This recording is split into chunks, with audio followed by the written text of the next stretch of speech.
दोस्तों, आप सभी को मेरे यूट्यूब चैनल पर स्वागत है। मेरा नाम है सत्यरंजन। दोस्तों, जो न्यूज आ रहा है या फिर जो फिलहाल ट्रेंडिंग में है, अदानी ग्रुप को लेकर जितना सवाल उठा रहा है या फिर जितना लोग उसको ब्लेमिंग कर रहे हैं या फिर इंडियन गवर्नमेंट को ब्लेमिंग कर रहे हैं या फिर ये इसका सच्चाई क्या है, उसके बारे में हम बात करेंगे। फाइनेंशियल की तो बात ज़्यादा नहीं करेंगे, लेकिन जो मुद्दा आपके सामने आना चाहिए या फिर जो जानना चाहिए आप सबको, उसके बारे में हम ज़्यादातर बात करने की कोशिश करेंगे। देखिए फ्रेंड्स, जितना वो एलिगेशन लगाया है हिंडनबर्ग रिपोर्ट ने, उसमें से मैक्सिमम जो चीज़ें हैं लोगों को पता था। वो अभी का भी नहीं है, कुछ 2018 का है या फिर 15 का है या फिर 19 का है, ऐसा भी बहुत कुछ है। और कुछ जो पॉइंट है वो वैल्यूएबल है या फिर उसको कह सकते हो वो डाउटफुल चीज़ें हैं। जैसे वो ऑडिट को लेकर है या फिर जो उसका भाई को लेकर जो रिलेशन दिखाया है या फिर जो भाई उसका इन्वेस्टमेंट किया है कि नहीं है, उसको लेकर थोड़ा वो बात जो है वो थोड़ा टेंशन कर सकता है या फिर आपको डाउट में ला सकता है कि इसमें सच्चाई है क्या या फिर नहीं है।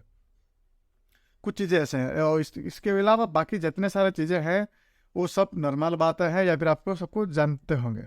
और ख़ासकर जो वैल्यूएशन की बात वो दावा कर रहा है ज़्यादा है। देखिए, ज़्यादातर लोग या फिर वो लोग जिन जो मंजे हुए खिलाड़ी हैं शेयर मार्केट में, जो इन्वेस्ट करते हैं, वैल्यूएशन को देख कर हो, पी रेशियो हो, ROC हो, वो सब कुछ देख कर जो इन्वेस्ट करते हैं, वो अदानी ग्रुप से बहुत सारे लोग जो है एग्जिट कर चुके हैं ऑलरेडी, क्योंकि उसका जो वैल्यूएशन है बहुत ज़्यादा है। और यह बात मैक्सिमम लोगों को पता है। लेकिन जो लोग इसको नहीं देखते हैं, सिर्फ इसके इसलिए बाय करते हैं कि उसका वो प्राइस जो है इंक्रीज हो रहा है या फिर ऊपर बढ़ रहा है या फिर अपर साइड लग रहा है डेली, उस लिए जो सब बाय किए हैं वो लोग ज़्यादा फंसे हैं इसमें। समझ रहे हो? इसके अलावा जो वैल्यूएशन को लेकर बात करते हैं, सभी को पता था कि इसका वैल्यूएशन बहुत ज़्यादा है।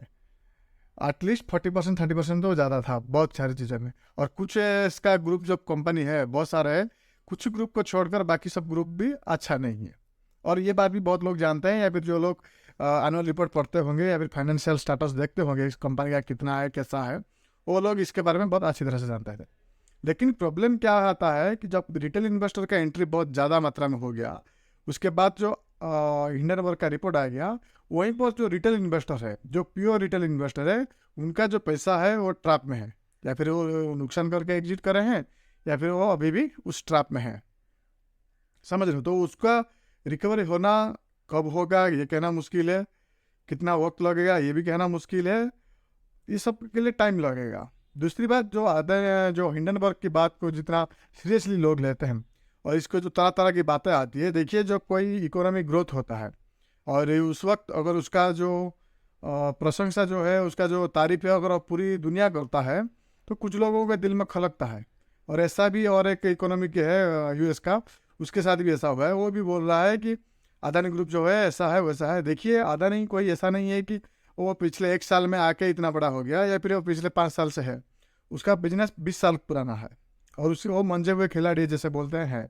लेकिन वैल्यूएशन वाइज जैसे बात करते हैं लोग, उसको लेकर थोड़ा इधर उधर की बातें हैं।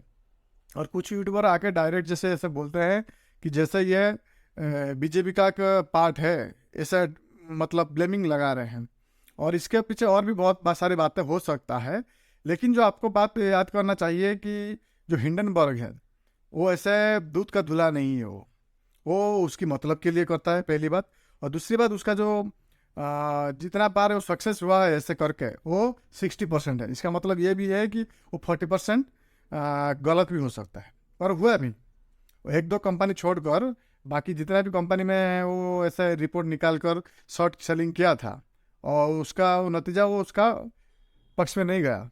समझ रहे हो? हालांकि अभी जो अदानी के साथ हुआ है ऑलरेडी वो शायद निकल चुका होगा, क्योंकि जो करेक्शन की बात वो सोच रहा होगा कि 70% करेक्शन हो जाएगा फिर 90% हो जाएगा। ऐसा नहीं होगा, वो कभी नहीं होगा।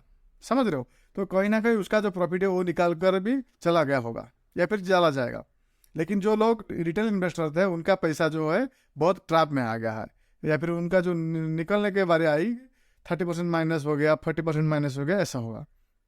तो ज़्यादातर बात है भाई, या फिर टेंशन जो है उस बात को लेकर है कि रिटेल इन्वेस्टर जो है उनको लेकर है कि उनका पैसा जो है थोड़ा नुकसान में चला गया। और इस वजह से भी कुछ लोग देखोगे कि शेयर मार्केट छोड़कर चले जा रहे हैं। तो ये भी कहीं ना कहीं एक दिक्कत है। इसके अलावा इसको एक एंगल से देखना बहुत गलत है कि ये सिर्फ BJP को लेकर या फिर स्टेट गवर्नमेंट को लेकर हो या फिर सेंट्रल गवर्नमेंट को लेकर या फिर अदानी बिल्कुल गलत है हर चीज़ जो भी करता है वो गलत है, वो सब कहना बहुत गलत है। और ये वक्त ही बताएगा वो कितना सही है, हिंडनबर्ग कितना सही है या फिर अदानी कितना सही है। कोई ऐसा नहीं होगा कि पूरा कोई एक गलत हो सकता है या फिर अदानी ग्रुप पूरा, मुझे ऐसा पर्सनली लगता है कि अदानी ग्रुप ऐसा नहीं होगा कभी भी कि पूरा गलत साबित हो सकता है और उसका वैल्यूएशन जो है 90% गिर जाएगा, ऐसा कभी नहीं होगा। और इसलिए मैं टाइम लगता था कि देखते हैं क्या जाता है, कितना दूर जाता है, समझ रहे हो। लेकिन कुछ जो उसका कंपनी है जैसे अदानी एंटरप्राइज हो गया, अदानी लॉजिस्टिक है, वो स्ट्रांगली फंडामेंटल ग्रुप कंपनी है उसके पास। और अदानी पावर जो है वो कमज़ोर थोड़ा है, उसका कुछ कंपनी ऐसा भी है जो कमज़ोर है। और वैल्यूएशन की बात, ये बात याद रख लो, अगर आप पी देखते हो या फिर उसका एनुअल रिपोर्ट देखते हो तो आपको इसके बारे में सुनकर डरना नहीं चाहिए। और आप जिस तरह से इन्वेस्ट करते हो, जिस सोच के साथ, आप उसके खिलाफ जाने की कोशिश मत कीजिए, तभी जाके आपका ट्रैप जो है ट्रैप में आ जाते हो, नुकसान हो जाता है बहुत ज़्यादा। और यह वक्त ही बताएगा अगले कुछ ही दिनों में आपका ये सच्चाई क्या है, कौन कितना सच है बोल रहा है, या फिर क्या कितना दावा के साथ कह सकता है कि मैं सही हूँ या फिर गलत हूँ, तो वो सामने आ जाएगा। आशा करता हूँ आपको वीडियो इन्फॉर्मेटिव लगी होगी। चैनल में नए हो तो सब्सक्राइब कीजिए, दूसरे शेयर कीजिए। मिलकर सीखते हैं फाइनेंशियल लॉस के बारे में। Thanks for watching.